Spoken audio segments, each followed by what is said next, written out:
L'automobile est aujourd'hui l'objet de toutes les curiosités, sinon de tous les désirs. C'est pourquoi le salon qui a ouvert ses portes à Paris est devenu l'endroit le plus encombré de la capitale, si du moins la chose est encore possible. À elle seule, elle a changé notre façon de travailler, de partir en vacances ou même de faire nos courses. Aujourd'hui comme hier, partir pour un pique-nique à la campagne devient un jeu d'enfant. L'automobile a ainsi été le moteur de notre révolution industrielle. Ensemble, replongeons dans les 120 ans d'histoire de la voiture. Des années qui riment avec liberté, mobilité, mais aussi responsabilité. Pour nous mettre dans l'ambiance, écoutons ce reportage télévisé réalisé en 1958.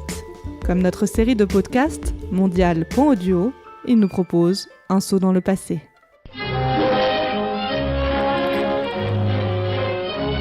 En suivant cet étrange personnage, nous allons visiter un salon de l'automobile, un salon tel qu'il aurait pu se présenter en 1908.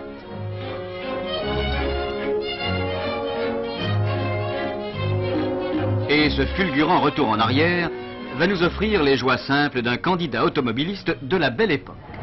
Bonjour monsieur. Bonjour monsieur. Je viens voir pour une voiture, s'il vous plaît. Très facile monsieur, nous avons ici toute une gamme de voitures en exposition. Combien de chevaux? 3 chevaux, 3 quarts monsieur. Et comme consommation? Oh, une consommation considérable étant donné l'importance du poids et des organes transportés.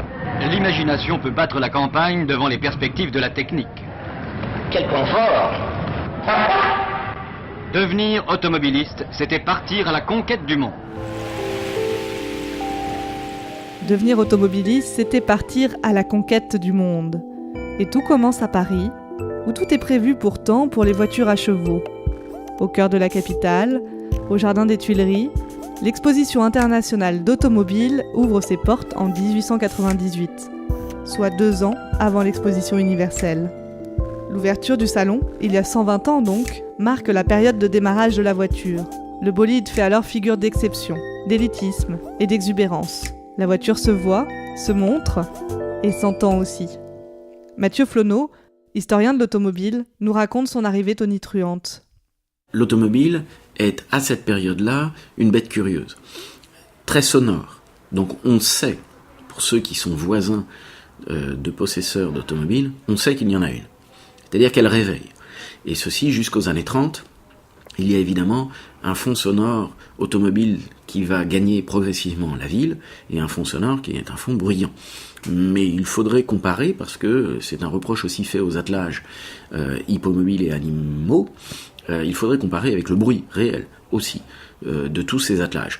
Donc l'automobile, elle a une signature sonore dans le paysage. Et on sait, malgré le très faible nombre d'autos qui circulent en France et à Paris, c'est-à-dire qu'en 1900, 2 ans après le premier salon, on estime à peu près à 2000 le nombre de véhicules automobiles.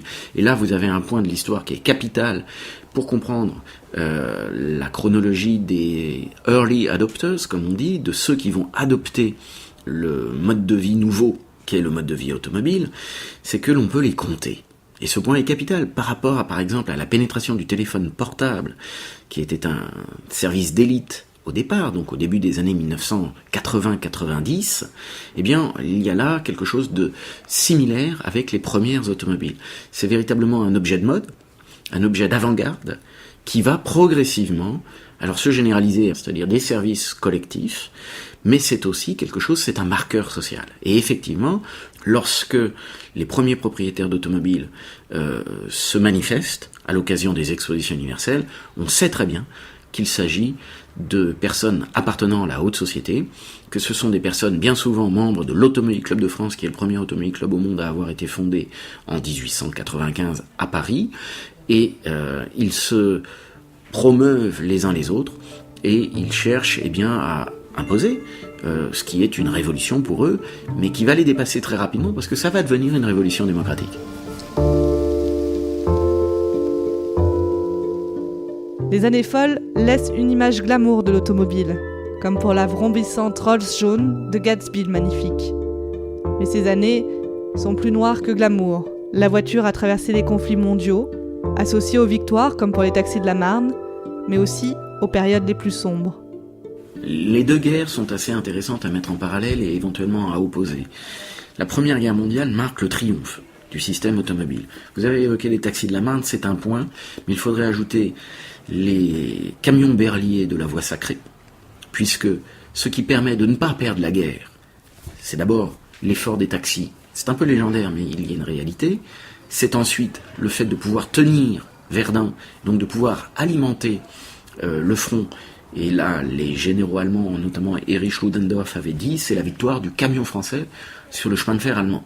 Et oui, la souplesse du camion a été démontrée, et les camions berliers ont eu un rôle très grand dans la Noria, qui a ravitaillé le front à Verdun, où les 2/3 de l'armée française sont passés véhiculés par les camions, avec un phénomène d'acclimatation à l'automobile, c'est-à-dire que les soldats ont appris à conduire.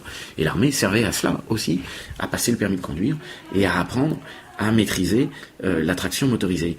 L'autre aspect, enfin, après avoir permis de ne pas perdre la guerre, cela a permis de la gagner. Et les chars Renault ont permis de rompre le front. Et Renault, en 1919, est reconnu comme entreprise, reçoit la Croix de guerre, et est en quelque sorte porté au pinacle. Et les chars Renault défilent sous l'Arc de Triomphe en 1919, avant que l'Arc de Triomphe ne devienne cette tombe pour le soldat inconnu. Et donc, la guerre, la première, est plutôt valorisante pour l'automobile française. La seconde est plutôt déprimante, parce que sous la férule de l'occupant, des entreprises ont contribué à l'effort de guerre, et là, il y a des raisonnements qui sont à mener de façon rationnelle. Soit c'était la fermeture totale des usines, soit l'on continuait à alimenter aussi tout un milieu industriel. Donc les choix n'étaient pas nécessairement des choix idéologiques, mais ils ont servi indiscutablement sur le moment l'occupant. Avec le salon de l'auto, 33e du nom, Paris cette année a véritablement retrouvé les grands jours d'avant-guerre avec leurs foules et même leurs resquilleurs. C'est que, en dépit des misères du temps, le Salon 46 est un véritable musée de la voiture moderne dans ses conceptions, dans ses techniques, dans ses adaptations. Ici, notre visiteur pourra voir ce qu'un carrossier habile peut tirer d'une Jeep et partant de la voiture à tout faire des Alliés, réaliser un véhicule utilitaire aux destinations précises. Là, notre visiteur, parmi les moteurs, pourra faire d'utiles constatations sur les progrès de la technique française.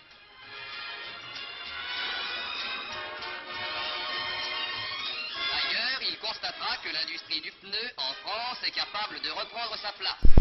Au final, cette période de trouble constituera qu'un point de patinage avant le véritable redémarrage de la voiture. Les différents salons de l'automobile, qui reprennent des 46 au Grand Palais, démontrent l'engouement des Français pour ce nouveau moyen de transport. Dès 1954, le salon accueille plus d'1 million de visiteurs.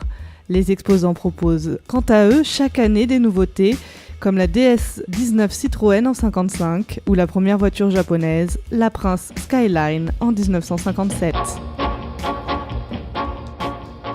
Nous sommes désormais dans les 30 Glorieuses. La voiture entre dans tous les garages. Elle devient le symbole incontournable du progrès et de la société de consommation. En pleine ligne droite, le secteur automobile devra tout de même rétrograder en 1968 avec les grandes grèves ouvrières. Le Salon de Paris ouvre ses portes dans 15 jours. Mais l'année automobile qui commence ne peut tout à fait oublier celle qui s'achève.